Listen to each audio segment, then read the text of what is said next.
បងត្រូវនៅឆ្លងឆ្នាំម្នាក់ឯងមានអូនកាន់ដៃប្រឡែង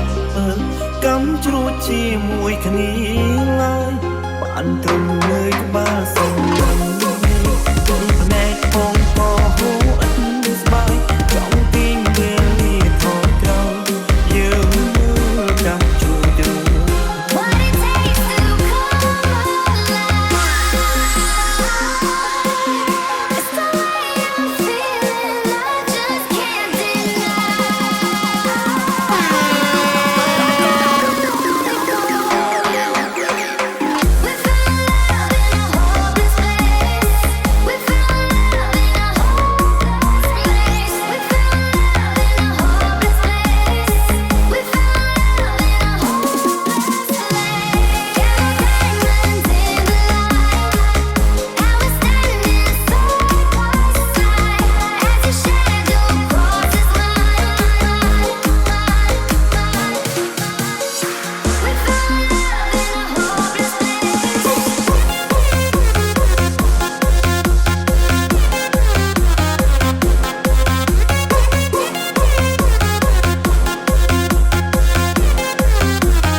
This is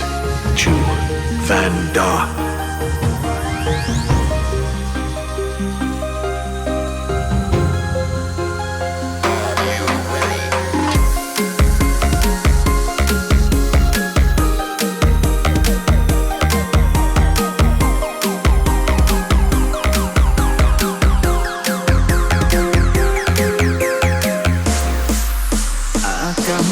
ប្រែប្រជែងយកក៏ស្នេហ៍រងាឯកាសំលឹងមើលមើលនៃកាក៏ចិត្តដល់នេតិចុងក្រោយពីទូរស័ព្ទមួយរូប